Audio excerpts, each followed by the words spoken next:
Okay, after multiple interruptions, we're going to try this one more time. Man, it's hot.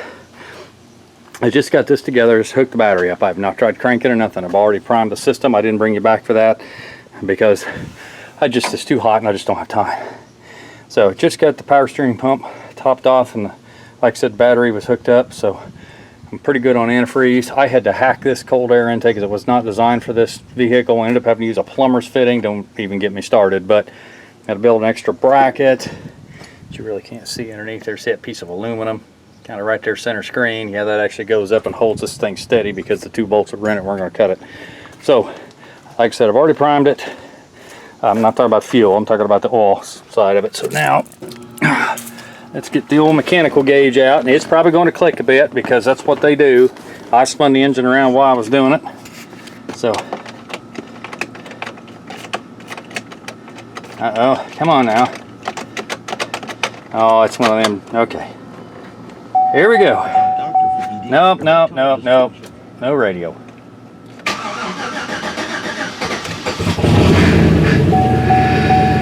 Boy, it fires right up. Picked up good oil pressure. Oh man. Alright, well, I know it's wet. I actually left it outside. I should have done it. It's holding almost 60 pounds. I mean, this was the first start. I'm not playing. So let's make sure it's not hemorrhaging anything on the ground. Got a bit of a lifter ticking, but not bad. And chances are that'll go away.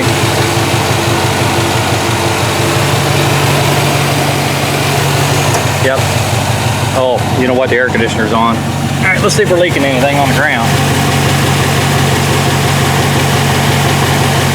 I'm not seeing nothing yet.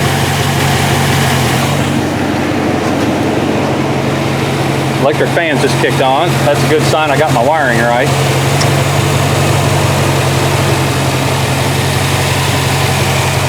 The antifreeze is going to be a booger to watch because this thing is not for this truck, like I said. So when he fills it up, he's going to have to do it from the front where he can actually see the line, because you're not going to see it from the side. To be honest with you, I haven't even tried shutting the hood, but I think it'll clear. But, well, it sounds much better after all the exhaust leaks I ran into from lack of doing a good job. I'm talking about the last people who worked on it. Okay, yeah, the electric gauge is saying the same thing. The mechanical gauge is showing about 50, 58, 59.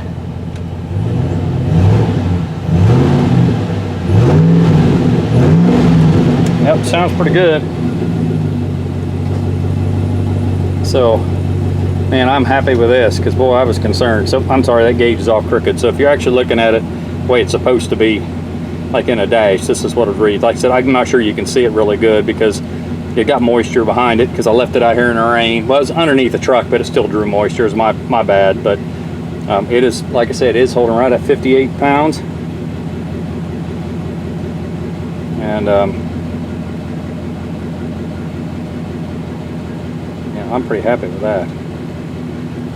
Because, you know, the other ones they didn't do that good.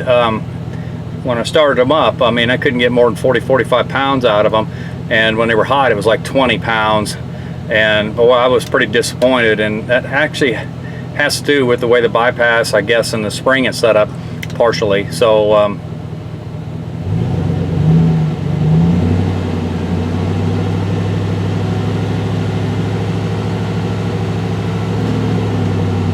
air conditioner still on.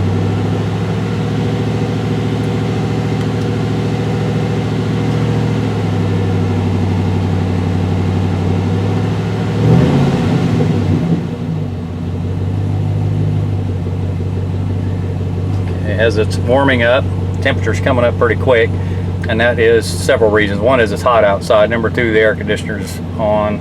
I guess I should turn that off.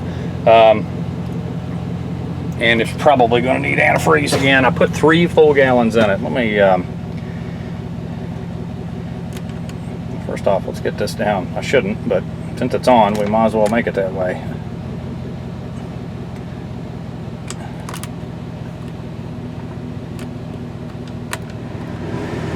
Oh, that's nice. Smell a bit of burning oil, which is expected because everything was touched and you know, get fingerprints and oil drippage and everything like that on it. It's about 56 pounds now at an idle, and it's, like I said, it's heating up. Make sure it's not smoking any. The exhaust is right there. They hacked it off. I don't understand either. Looks good. It sounds like it's running on all 8. See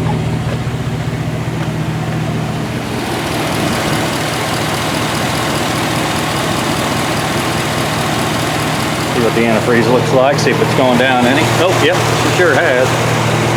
Glad I bought some more, because it's empty now. That's expected when the thermostat opens. Ooh, you gotta watch that, because it filled right back up partially again. Let me put you down for just a second. I know you're probably not going to do anything. I'm running the Dick School. I mean, that's what's in it.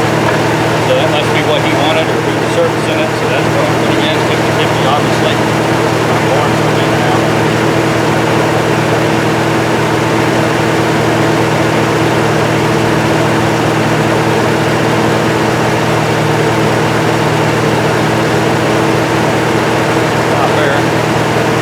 Put a cord in.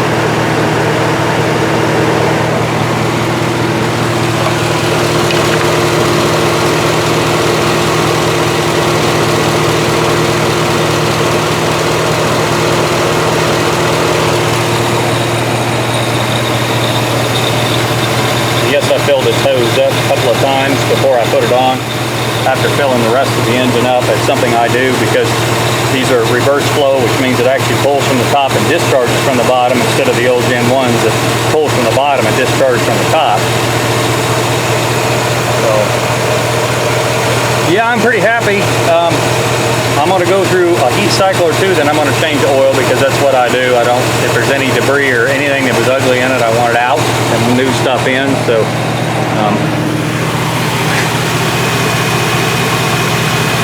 still not seeing anything dripping anywhere. So, alright, well, I'm pretty happy. Like I said, I'm going to go through a couple of heat cycles with it. I'm going to shut it off here in a minute, go get something to drink and eat. And then I'm going to refire it up and let it go through another heat cycle. Then I'm going to shut it off and change oil, and then I'll bring you back possibly with a final on this. Probably going to do a couple road trips with it, just short ones, just to make sure, you know, before I call the guy. He wants me to do something else, but I'm not sure I'm going to do it. He wants the truck back, so I think I'm just going to call him up to come get it this weekend if everything works out. I'll bring you back. You know what's funny is every time I turn the camera off, that's when stuff happens. Look at all the oil on the ground underneath. So I let it sit for a couple hours after, you know, after the initial startup, and come back out. Put the key in it and firing it back up. It ran for about, oh, I don't know, 5-6 seconds, and the low oil pressure light came on, or you know, and the gauge on the dash went to 0, and it was telling me that it didn't have any oil pressure, but the mechanical gauge was showing it, you know, 55 pounds. So I'm thinking to myself, well, I don't understand what's going on. Said it must have been the center just went bad. It's no big deal. I took it out and put the little screen underneath it out. I know I did all that stuff off camera. I just need to get this done. But anyway, long story short, I started smelling raw oil. It's like, ah. And as you can see, it made a pretty good mess. Yeah, it popped that top of that thing off and just ran oil everywhere. So now I got a huge mess to clean up. But that's how that works. So I'm going to change oil on it real quick, top off power steering, check antifreeze one more time. I'm going to back it down, and we're pretty much going to be done with this project. The cruise control doesn't work. He's going to pick it up tomorrow at 3, so I may jack it up and see if I can find a bad wire or something on the one wheel speed sensor. But in the back is one showing bad and the other one showing implausible, which after looking it up said it's something to do with it, a bad ground, or maybe the wires tore up or something. I don't know. I'll look into it. I think I've said this before. But anyway, I'm going to call it a success so far besides the little stuff. This is why I want to do a few startups, cold, hot, you know, do several of those, and then take it for, you know, at least 20-30 mile drive just to make sure, you know, because this kind of stuff happens. Luckily, I just didn't hand it off to him, you know, and then he loses oil pressure, and he just thinks it's a sensor bad. He keeps on driving, it pumps all the oil out on the ground. So, and I'm gonna tell you, that's very doable. Anyway, all right, guys, this project's in the bag.